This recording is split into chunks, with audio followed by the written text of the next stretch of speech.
TDP అధినేత చంద్రబాబు పేదలపై పెత్తందారి కుట్రలకు పాల్పడుతున్నారు.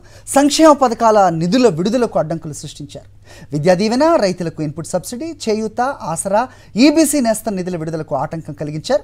కేంద్ర ఎన్నికల సంఘానికి చంద్రబాబు ఫిర్యాదులతో నిధులు విడుదల ఆగిపోయింది. ఆన్ గోయింగ్ పథకాలే అయినా డీబీటీని నిలిపేసింది ఎన్నికల సంఘం. గతంలో పేద పిల్లలకు ఇంగ్లీష్ మీడియం, ఇళ్ల స్థలాల పంపిణీ ఇలా అన్నింటినీ అడ్డుకునేందుకు చంద్రబాబు ప్రయత్నించారు. చంద్రబాబు వైఖరిపై రాష్ట్ర వ్యాప్తంగా పేదలు ఆగ్రహం వ్యక్తం చేస్తున్నారు. ఇదే అంశంపై అప్డేట్స్ మా కరెస్పాండెంట్ రవీందర్ ఇస్తారు. రవీందర్, చెప్పండి, ఆన్ గోయింగ్ పథకాలపైన కూడా ప్రస్తుతం నిషేధం విధించటం ఏ రకంగా చూడాలి? ముఖ్యంగా పేదలు ఏం చెప్తున్నారు, ఎలా ఫీల్ అవుతున్నారు వాళ్ళు? అప్డేట్ చెప్పండి.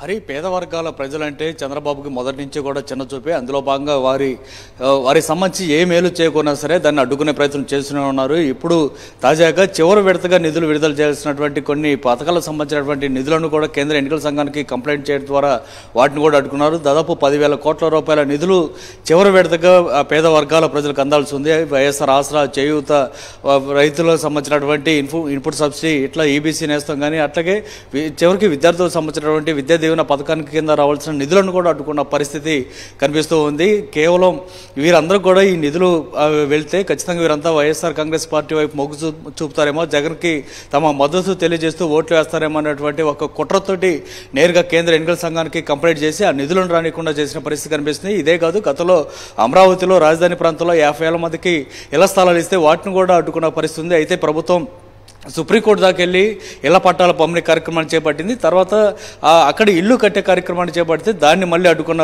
పరిస్థితి మనం చూస్తున్నాం. మొదటి నుంచి కూడా ఇదే విధంగా ఆయన వ్యవహరిస్తున్నారు. వృద్ధులు, వికలాంగులు ఇంటి దగ్గర కూర్చొని ఉంటే వారికి పెన్షన్లు ఇచ్చే కార్యక్రమాన్ని అడ్డుకున్నారు. గతంలో పేద విద్యార్థులకు సంబంధించి ఇంగ్లీష్ మీడియం స్కూల్స్ పెడితే వాటిని కూడా అడ్డుకున్న పరిస్థితి. సో మొదటి నుంచి కూడా పేద వర్గాలన్నా కూడా పేదలన్నా చాలా చిన్న చూపు చూస్తూనే ఉన్నారు. వారికి సంబంధించి ఏ మేలు చేకూర్చినా ప్రభుత్వం వైపు నుంచి దాన్ని అడ్డుకోవటమే తమ లక్ష్యం అన్నట్టుగా ఆయన వ్యవహరిస్తున్నారు. కేవలం తమ సామాజిక వర్గానికి చెందినటువంటి వ్యక్తులు కానీ లేదంటే పెత్తందారీ వర్గానికి సంబంధించినటువంటి వారికి మేలు చేకూరితే తప్ప మరి ఎవరికి మేలు చేకూరకూడదు అనేది చంద్రబాబు లక్ష్యంగా కనిపిస్తుంది. అందులో భాగంగానే ఇప్పుడు తాజాగా ఆన్ గోయింగ్ పథకాలకు సంబంధించి 5 పథకాలకు సంబంధించి దాదాపు 1 కోటి మందికి ప్రయోజనం చేకూరేటువంటి 10,000 కోట్ల రూపాయల నిధులను కూడా నిలిపేసిన పరిస్థితి. ఈ నేపథ్యంలో రాష్ట్ర వ్యాప్తంగా ప్రజలంతా, ముఖ్యంగా పేద వర్గాల ప్రజలు, మధ్యతరగతి ప్రజలందరూ కూడా తీవ్ర ఆగ్రహం వ్యక్తం చేసిన పరిస్థితి అయితే రాష్ట్ర వ్యాప్తంగా కనిపిస్తూ ఉంది. హరి, ఓకే రవీందర్.